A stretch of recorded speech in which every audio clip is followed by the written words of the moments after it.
It's time for Talk Law Radio with Todd Marquardt. Todd Marquardt, attorney at law in Texas. If you're a millionaire or a thousandaire, Talk Law Radio is now on the air.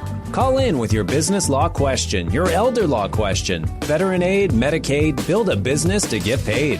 210-308-8867. Or ask a question online at marquardtlawfirm.com. That's MARQUARDT lawfirm.com. And now it's Talk Law Radio with Todd Marquardt. Welcome to Talk Law Radio. I'm Todd Marquardt.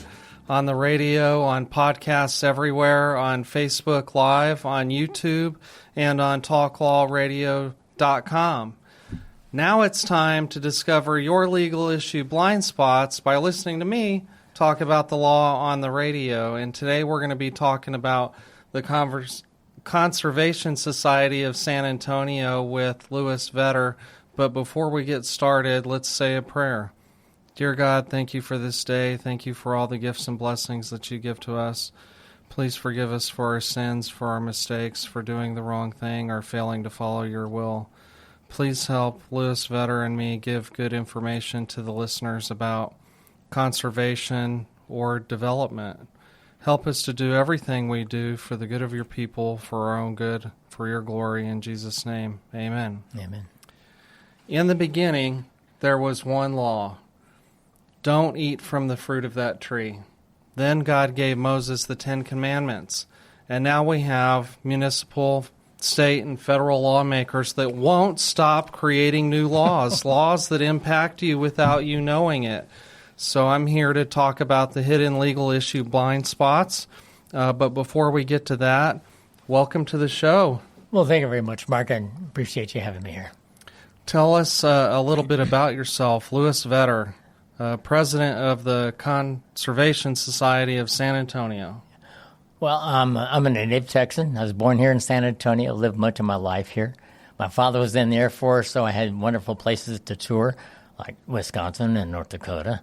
But most of my time has been here in San Antonio. I graduated from Trinity University with a computer science degree. I've got an MBA from UTSA. My family's been born here in San Antonio, and so it's a great place for me to continue to have my endeavors. You know, I've retired from USA, and I guess I'm entering my fourth career now, taking care of the Conservation Society and the missions that we have at hand. Yeah, that's a long history. How did you get interested in conservation? I guess it was 20 or 30 years ago. Some of my family's been involved in the Conservation Society in the past, and I thought I would look into it more and really understand what the charter is, what our purpose is, which is really to help preserve and protect all the things that are not just buildings, but culture, nature, and customs. And so it resonated with me. And so I've been a member of this organization. I participated in a lot of different committees, which is how we get our work done. As well, I've been on the board of directors several different times, and now, since this last year, July, I've been the president of the organization. So before you got involved full-time, is this your full-time job now? It is. I came out of retirement to do this. You know, I get paid about as much as anybody else that never gets paid for a volunteer role, but that's what I'm doing every week. And so what experience do you bring? What did you do before this? The experience I bring to this is mostly from a business perspective. I've had multiple careers between software development, a lot of marketing and product marketing on business-to-business issues, as well as I'm a certified financial planner, or have been, certified wealth strategist. I've been a broker and a dealer, so a lot of the financial aspects of driving this, it's a multi-million-dollar business.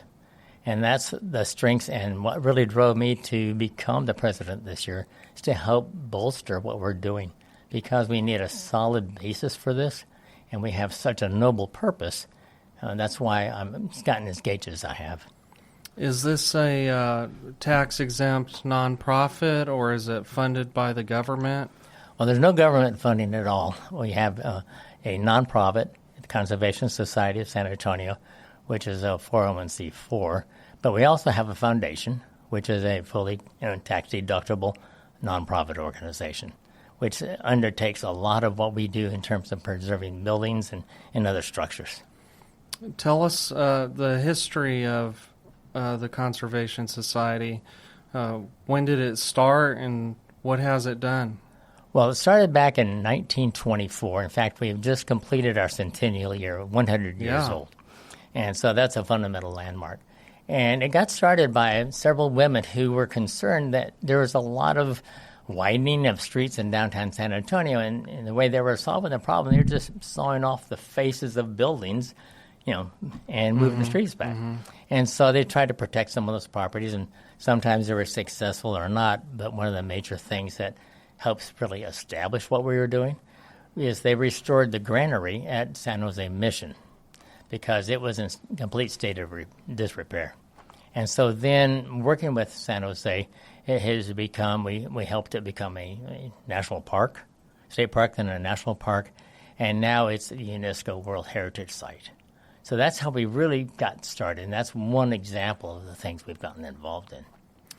I want to ask you, the listeners and viewers today, to give us your opinion. Call the show at 210-308-8867, 210-308-8867, and tell us what you think about this lawsuit that was filed by the Conservation Society of San Antonio against UTSA and City of San Antonio to conserve the State of Texas Pavilion, the former home of Institute of Texan Cultures.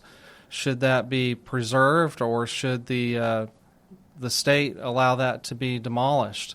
Call the show at 210-308-8867. Okay, let's talk more about the work that the Conservation Society has done. All right. Well, one of the things we have done, besides really looking out for a number of properties, pardon me, I did not take my Zyrtec this morning. Probably should have. But we've been engaged for decades now in different elements. One of the things we did, we helped preserve the Navarro home. Okay. And the reason why we thought it was really important is because that represented so much of the West Side culture, the Hispanic culture. Mm-hmm. And everything in that point in the Laredo area was being demolished as part of the 1950s and 60s urban renewal. So we stepped in and we purchased that property and protected it. I'm glad you brought that up. I want to hear your philosophy on conservation because you just mentioned the urban renewal. So what are the issues there? Why should we conserve anything? Well, there's a lot of history to be had. There's elements of our culture here in San Antonio and elsewhere that if you lose that opportunity to preserve it, to save it, to share it with future generations, then you lose so much of your own ultimate identities. And that's why we think what we do here in San Antonio is so critical. And it's not just San Antonio, it's Bexar County and the surrounding areas as well in terms of our focus. And as a result of that, we've been able to have an impact on a variety of elements. We talked about the San Jose Mission. It became that World Heritage Site. But if we had not gotten engaged, we wouldn't have it. The San Antonio Riverwalk, which everybody figures is an institution, well, we helped make that happen. In terms of in the architecture, it was going to actually be paved over. It's going to be channelized and paved over. But we got engaged in that one. And we said, there's a thing we can do. It would be beautiful. And we had an architect design what really became the forerunner of the Riverwalk. Wow. And that is part of San Antonio's identity. And you talk about the culture and the spirit of what's going on. So it's not just the fact that the river's still there. It's all the things that happen around there and the legacy that's created for us. And that's the element that we want to, look at for this next situation. Yeah. So we're going to get ready to take a break. I just want the listeners and the viewers to know that you can call in and give us your opinion at 210-308-8867, 210-308-8867. Let us know if you want this building to be demolished.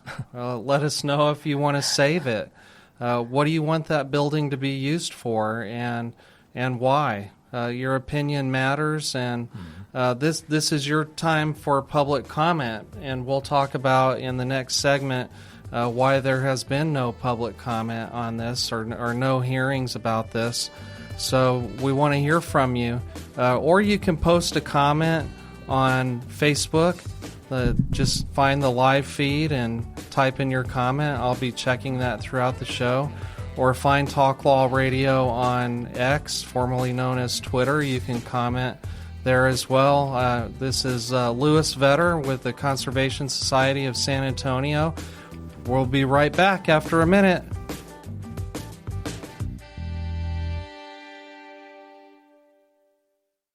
Don't wait until it's too late. Spring is here, and it's the perfect time to review and update your last will or living trust. Have you recently moved, have changes in your health, or had a change in your family? If so, your current documents may be outdated and ineffective. Don't risk your wishes not being protected. At Marquardt Law Firm, our experienced attorneys can help you update your documents and ensure your future is secure. Call today at 210-530-4278. That's 210-530-4278, or visit marquardtlawfirm.com.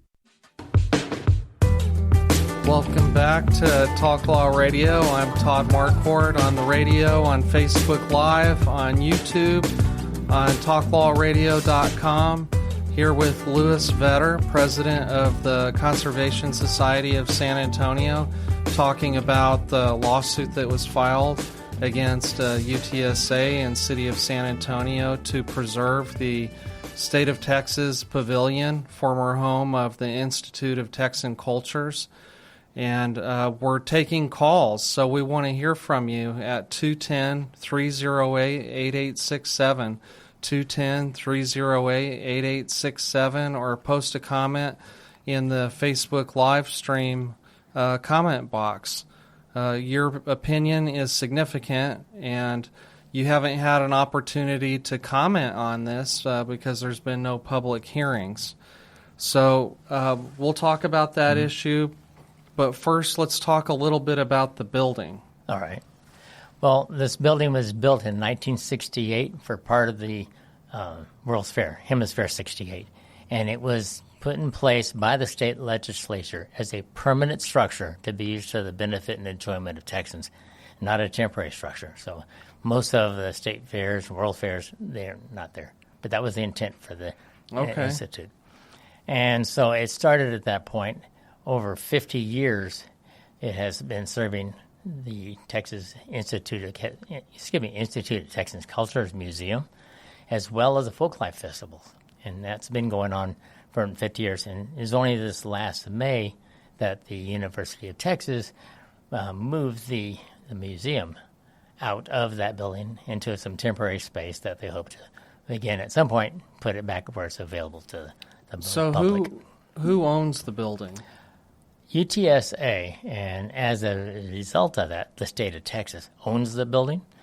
There was a 1967 deed where the city of San Antonio transferred the property to the state, and for its purposes to be used as a permanent building, and again, for the benefit of the Texans. Mm-hmm.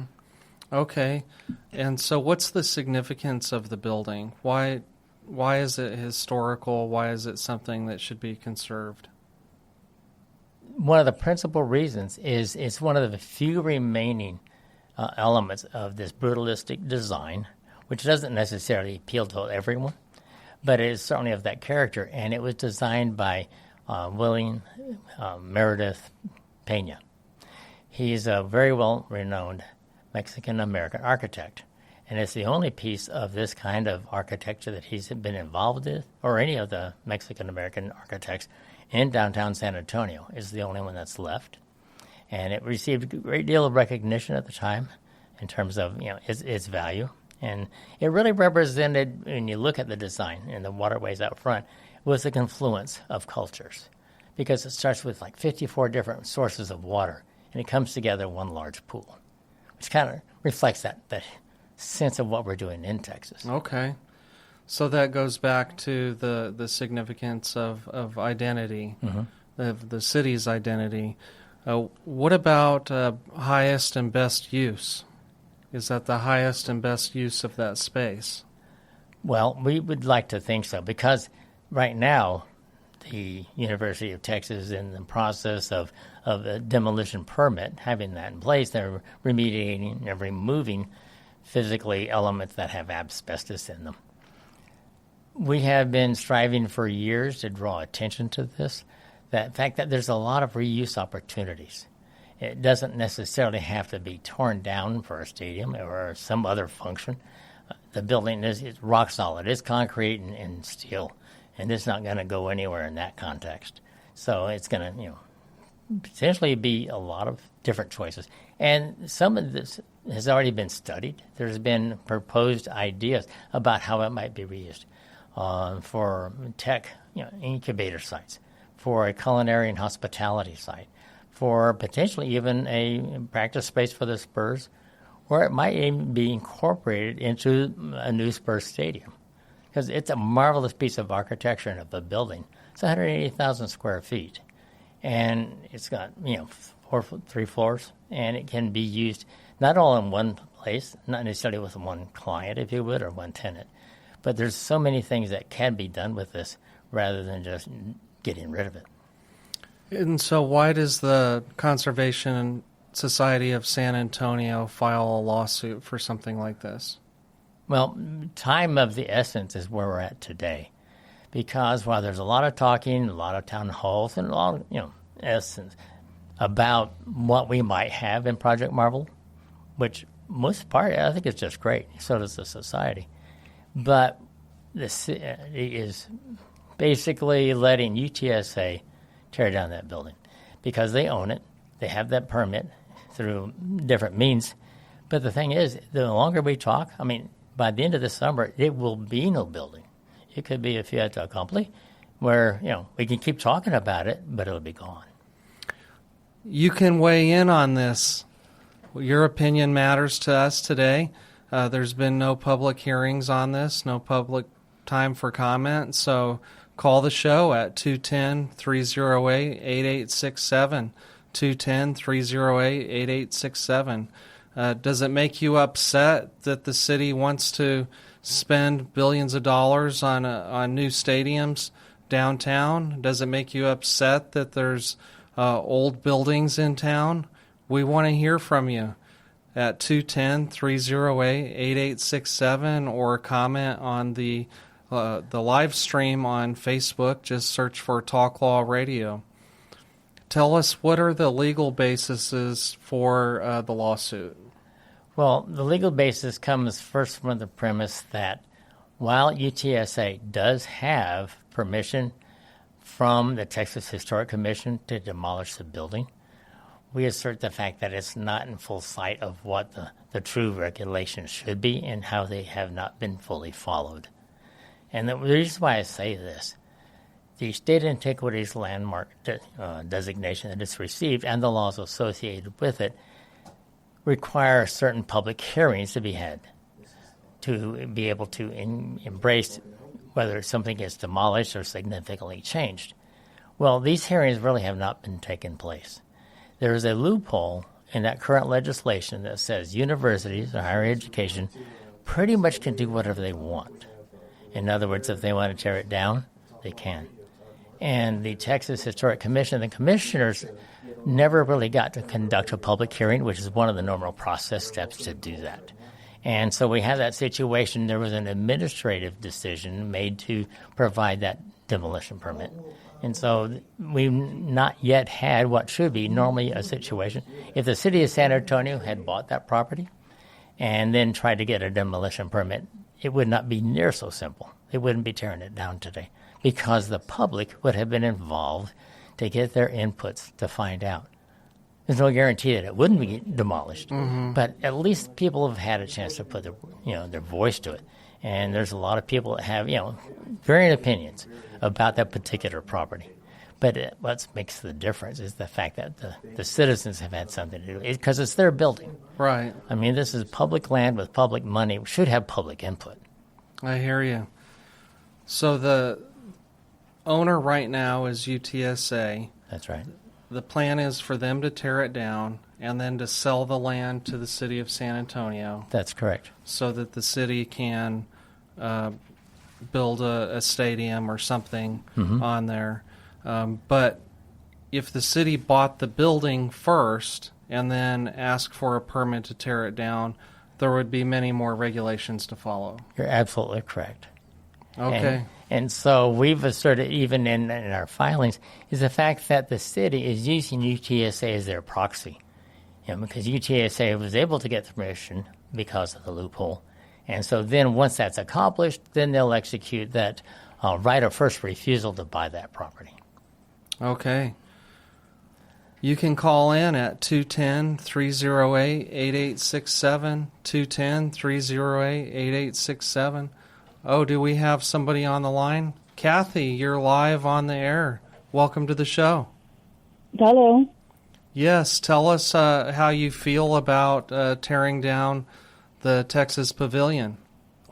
Well, I'm against it because I was born and raised here, and I used to work at the Texas Folklife Festival, and my whole family was involved for years. And ever since I was like 16, I'm retired. So it's just it was a hallmark of culture and education and fun for the whole family. And it's mostly education because also school buses used to go down there and learn about their heritages and different cultures and how everybody sits in together and works together as a team in San Antonio, how it evolved. There's so many good memories and so much good education behind it. Well, thank you so much for the call. Let me ask you a question. You had all those memories from going to the Institute of Texan Cultures. If that museum is housed in a different building, could you just continue to attend that new museum? It wouldn't be the same to me. Okay. Well, your opinion matters, and it's valuable, so thank you for the call. Appreciate it. I mean, it would be a good idea to have it someplace else, but I went to UTSA. I graduated from there, too, but I just don't agree with what they're doing because I think that building and the structure and the environment and the awe that you get when you go there is just totally different. It's just, that building is awesome. Thank you for explaining that. That's a good point.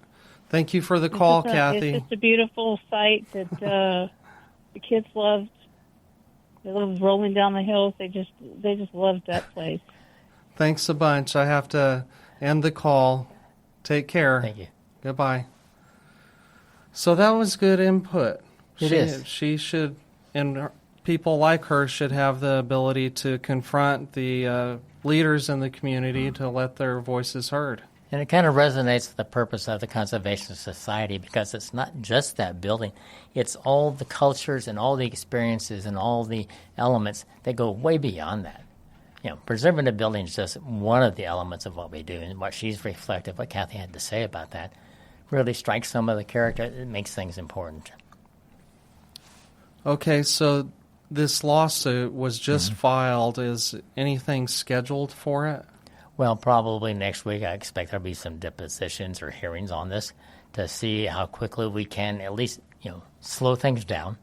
One of the things I'm really asking for is to put a pause in place, to let these hearings be held, let the city of San Antonio and the school, UTSA, reach out to the THC, Texas Historic Commission, and have these dialogues that they should have in the first place. So the Texas Historic Commission is a regulatory agency? It is. And remind me or help explain, why is it that UTSA wouldn't follow the same procedure to demolish a historic building as the city of San Antonio would have to follow? For one explicit reason. Universities, educational higher order institutions, they have a loophole which exempts them from most of the requirements for a demolition permit or for hearings and processes to even to modify a structure. So they have the loophole and they're running right through it. That's interesting that the same philosophies that would conserve history don't apply to the institutions that teach history. And interestingly enough, they have a reuse and preservation program, and within their scholastic attributes. You'd think they would kind of like take a lead from that one. Yeah. Well, we have to take another break, but you can call the show. Let us know what you think. If you want that land to be developed, call us and tell us, and we'll have Louis Vetter explain why it shouldn't be demolished. Call 210-308-8867, 210-308-8867. We'll be right back after a short break. Stay tuned.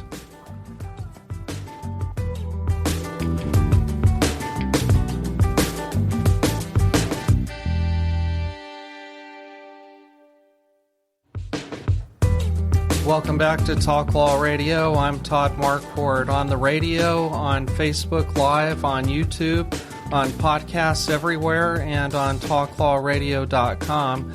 Here today with Louis Vetter, president of the Conservation Society of San Antonio, talking about a lawsuit that was filed against UTSA and City of San Antonio to stop UTSA from demolishing the State of Texas Pavilion building, formerly home of the Institute for Texan Cultures. And we've been taking calls because we want to hear from the people about whether that building should be demolished or not. Do you want another Spurs stadium to be there, or do you want the city to save their money and fix our streets? Do you want that building to be preserved for history? We're going to talk all about that and more. Louis, I want to ask you straight up, is the Conservation Society of San Antonio against Project Marvel? No. There's elements of it which make plenty of sense. There's a lot of opportunities. And in fact, we believe that this Texas Pavilion would be a marvelous addition to this. It doesn't preclude anything else. What we're trying to do is protect the building and let it be part of the plan, in which it hasn't been up to now. Okay. Well, some of the people that send me emails and comments think that we have enough stadiums. We have the Alamo Dome, we have the Frost Bank Center, formerly AT&T Center, where the Spurs play, and we have the Freeman Coliseum. Mm-hmm. If they build another stadium, what are all these other stadiums going to be used for? And you may not know the answer to that question. I don't think anybody does. I wish I did. It'd be an interesting conversation. But the whole point is, we're discussing the demolition of that building this summer. The decisions to build a new stadium, whether it's there or elsewhere, take your pick, is months, could be years off before we see anything needing to be used for putting in that location. And the warmness of how many people really want a new stadium, how many want to fund a new stadium, is really independent of this whole concern. Because if they decide to put in a new stadium, this doesn't preclude it from being in conjunction with the existing building. I mean, it can be, it could be incorporated into it. I mean, it could even be a practice facility. Right. And, and as, have talked about this in the past, you're not going to put a lot of people in it, but you could certainly make great use of it, even for our wonderful Spurs. Because one of the things I don't want to see happen is, the integrity and the value of our Spurs, because we love them, is to have their character, tarnished because the city or UTSA say, we're having to tear this building down for the Spurs. It's not really true in this sense. The decision of where the Spurs have their future home is a separate distinction, because this can still be accommodated. It could go somewhere else. That's absolutely true. If they decide to build one more, it could be, I wouldn't even speculate as to where it might go. I've been interviewing a lot of the candidates running for San Antonio mayor, and Project Marvel is something that each of them address in their own way. Tell us about how the current leadership, from your perspective, if you want to talk about this, city council, the mayor, how should they be approaching this type of project with the people in San Antonio? Well, for the people of San Antonio to have input to it is a critical element, because Right now, it's sort of a tepid response to whole aspects of Project Marvel and what might come of it and how it might be funded. And so getting more engagement with the public, having inputs. In fact, it was Wednesday that we filed the lawsuit around 9 o'clock in the morning. Well, District 8, Manny Pelez, had a town hall out in the area, and Eric Walsh, the city manager, and Lori Houston, the city assistant city manager, they came and made a presentation about Project Marvel so people could see it and understand. And of course, we had, a conversation like, well, we can't really talk about certain elements. But again, they presented a lot of interesting things. But it's pretty much been driven and defined by the city of San Antonio and UTSA. One of the things that upsets people is this has been tried before with the Alamo Dome. People say that all kinds of promises were made to develop the area around there, That's right. and that never fully happened. And so isn't that just going to happen again where taxpayers have to fund the building of another stadium with no benefit to the public? Potentially so. This is where both the county and the city of San Antonio get engaged because the county owns the Frost Bank Center, and they've made certain of those promises in the past. So they're having to come to terms with the expectations out of District 2 and how that comes to fulfill what was promised in the first place. And so the concern is, well, we start this one again. And I think that's why there's been some lukewarm reception to some of these elements. People that have lived here a long time, they remember things. Yes, they do. And there's some strong feelings about what was expected to happen on the east side as a result of the center going there.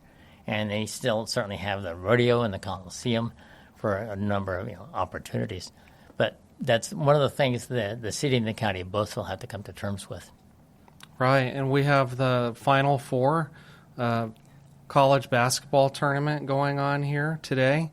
I'm sure that there's lots of people downtown right now. This is true.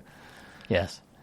So you can call in right now at 210-308-8867, 210-308-8867, Saturday, April 5th, 2025, talking with Louis Vetter, president of the Conservation Society of San Antonio, talking about the lawsuit that was filed against UTSA and City of San Antonio to stop the State of Texas Pavilion from being demolished this summer. We have a caller calling in, and so we're going to find out what his concerns are. Daniel is calling in. We just have to get him connected. Talking about the State of Texas Pavilion. Daniel, you're on the air live. Welcome to the show. Oh, thank you very much. I love the Spurs. I've always been a fan until they priced me out. But anyway, getting beyond that, they should raise their own money and maybe go to Austin. They might be happier there. But I hope there would be a museum. They tell you there'd be a museum for all the artifacts of Texas history. I just hope they keep their word. But something the city council has done for years is let the people know when something's going to happen almost at the last minute. And we get no input. But we have the taxes to pay for all these things. And if they get another stadium, that's the fourth one. Right. It's the fourth one. My goodness. Yeah, I was thinking that to myself also. Mm-hmm. I wonder if there's people behind the scenes, or more likely politicians, who'd wish to erase Texas history. So besides your concern about the cost of building a stadium, do you think there's value at conserving the old State of Texas Pavilion building? Absolutely. Absolutely. It's a place where all the regular people of San Antonio can go rather easily. And, there's a lot of people here who actually have some of their old family history in there. I know we do. It's on my mom's side. We've been here since, outside the city since 1750, as far as we know. Wow. But oh well. Well, thank you for calling the show. Thank you very much. Talk to you later. Bye-bye. Yes, thank you. Bye. Well, there's another perspective. He doesn't want to pay higher taxes for a fourth stadium. Yes. And he values the building itself, just like the first caller. And I've been looking at the social posts such as this. I've gotten a lot of feedback, positive feedback, where they appreciate what the Conservation Society has done. It's taken a place in the ground where we need to be able to say, hold, let's make sure we're doing it the right way. And so by virtue of this pause, if the City of San Antonio and University of Texas then have to go to the Texas Historic Commission and explain and get involved and hold the proper hearings, we could have a very interesting story about how figure out how to incorporate it, not lose it. Do you think we can get any of these people on the radio show, on Talk Law Radio, to explain to the people? I would expect so. The reason being is we've got 28 candidates for mayor and an indeterminate number of candidates for the district. And I would start with the ones that are currently in office to see if they can share more of this. So there's a challenge to you. If you're one of the leaders for Project Marvel, come on the show and talk to these listeners who are worried about losing the State of Texas Pavilion and the history behind it. We're going to have to take another break, but just remember, we're taking calls. We want to know what you think about the lawsuit against UTSA and City of San Antonio to stop the State of Texas Pavilion from being demolished. We want to hear your thoughts. What's the value in conserving anything? Should we just let the area be developed for economic prosperity? We want to hear from you. I'm Todd Marquardt on Talk Law Radio. Stay tuned. We're going to take a 1-minute break.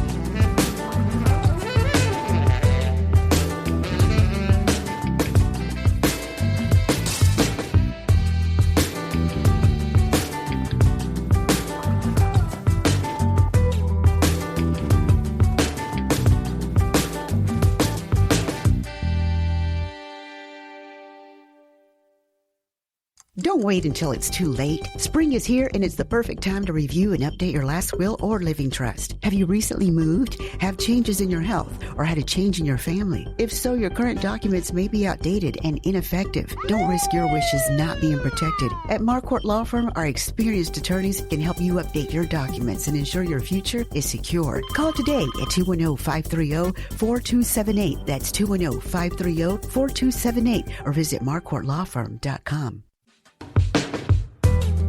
Welcome back to Talk Law Radio. I'm Todd Marquardt. On the radio, on Facebook Live, on YouTube, on podcasts everywhere, and on talklawradio.com, talking with Louis Vetter, president of the Conservation Society of San Antonio, about the lawsuit that was filed against UTSA and City of San Antonio about whether the State of Texas Pavilion should be demolished. We have Mike. You're live on the air. Yes. I have a couple of questions. When the Conservation Society files a lawsuit, who funds that? Is it Conservation Society, or do outside interests get involved? Because I know some of these civil suits can get to be quite pricey. That's a great question. Well, the first answer is the Conservation Society is paying for this activity. And that's a concern to us, obviously, it's because the money we're spending here is money we could spend elsewhere in our preservation efforts. But we felt it was important enough the board of directors approved that we take these actions. Now, is this lawsuit, do you think, is it intended to overturn everything, or with the way the regulations are set up, is it just a matter of stalling something that inevitably they will eventually be able to do? I think the best answer to that is it's not inevitable that they will be able to tear it down or get to do that. What we're really asking is that the city of San Antonio and the university have conversations and to work with the Texas Historical Commission, because there's a series of reviews and responses that are necessary. And what we want to do is require them that they comply with the Texas National Resource Code and the National Historic Preservation Act, that these are all under. And it doesn't guarantee it won't get demolished, but it forces everyone to take a much more proactive view. And what we're really striving for is for its reuse, its incorporation to Project Marvel, and the elements that would go with it. So it's not necessarily hard-nosed in that sense. See, I don't think they ought to tear it down, but I think instead of let it sit there and deteriorate, I think they need to come up with something, and then they better figure out how they're going to pay for it. Because if they tear it down, it's just going to be a vacant lot, because the Spurs are not moving downtown. I don't think the city's going to go along with that, or the citizens aren't. I mean, it's they got too many stadiums now. I mean, it's just not going to happen. That's a great point, Mike. If they tear down the building and then there's no stadium put there, then what? We have a parking lot for 15 years. You can put some Longhorn cattle in there or let it pass. That'd be novel. Thanks for the call. Yeah. All right. Thank you. Bye. Yeah. Bye. So I just wanted to follow up with that. Some of the news reporting has raised some issues about the cost to maintain the building. Can you speak to that? Well, yes. There's been $1 million allocated by the state legislature to the University of Texas to help maintain that structure. And so there's been some of that. Plus, even looking at UTSA's own studies of 2 years ago, that the structure itself is sound. The fact that there's maybe at most $7 million of deferred maintenance, but it's not an extraordinary amount of money to continue to be able to reuse and incorporate that building. Many times I've been in conversations, and UTSA says it's going to take $178 million to upgrade and restore that building. But that's for the current standards for modern museums. And this isn't intended to be a museum, and so that number is misleading in the sense of it's not a big number to make it usable. Okay. So right now the museum Institute of Texan Cultures is in storage. Since May. They shut it down, closed the doors, and put it in storage. And so what was the use in doing that? Why did they move? Why did they want to move out of that building? Well, there's probably a couple of reasons, and probably want to get the answers directly from them, but my take on it is the location at the southeast corner of Hemisphere is not necessarily as conducive to walking to, and they want to pick up foot traffic from the Alamo, basically, because, again, it's tourists walk around. Oh, I see. And so there's an empty parking lot behind there. They'd like to be able to go and buy and relocate and build a new place. Okay. So we've been talking about conservation throughout the show, and I sort of think that's an issue when people think of their own legacy. You talked about the identity of the city. As a estate planning attorney, I talk about legacy with people every day about what they're going to leave their family members, and if they're going to leave somebody an inheritance, what do you hope that your beneficiaries will achieve by receiving that? And so I think here, too, you brought up the conservation of that building is part of San Antonio's identity now. What do you think the legacy is going to be if we redevelop everything and all of these old buildings are just go by the wayside?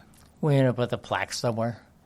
One of the things that we did as a conservation society when the move was to tear down the Woolworth buildings, a lot of the culture and heritage and the history of what went on in terms of desegregation movements and such.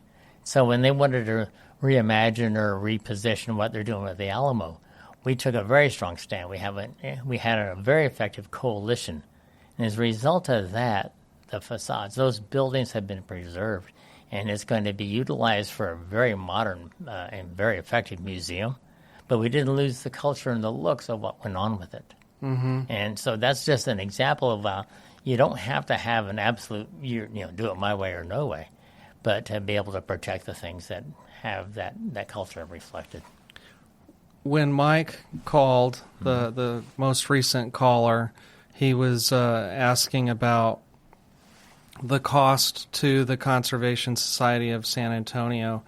And I just wondered, as a follow-up question to having to fund the lawsuit and pay attorney's fees, do the members typically know that that's part of something that the society would do? Well, the members are aware of what we're doing.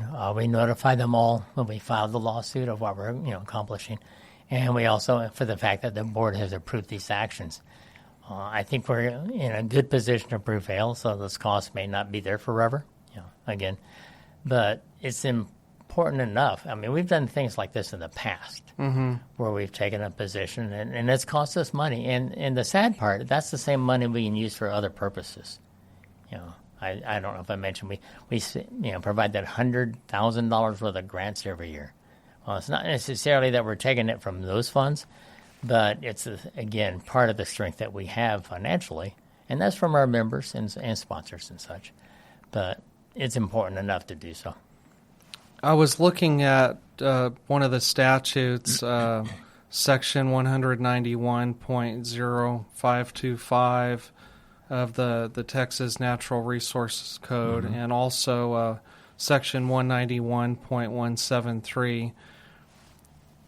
1.173 is what gives you the right to file a lawsuit to have the courts weigh in on this, right?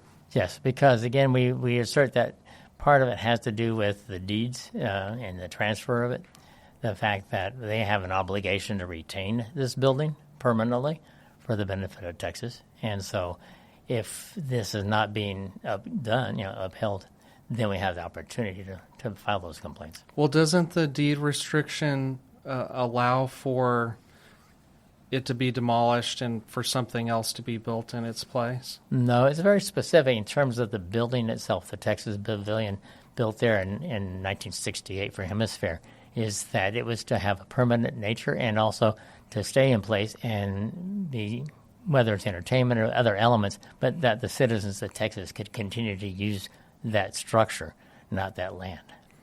Okay, so we've been talking about the State of Texas Pavilion, formerly home to the Institute of Texan Cultures, which has moved out because the UTSA wants them to have a different space, and so now it's empty. That's right. And it's scheduled to be demolished when?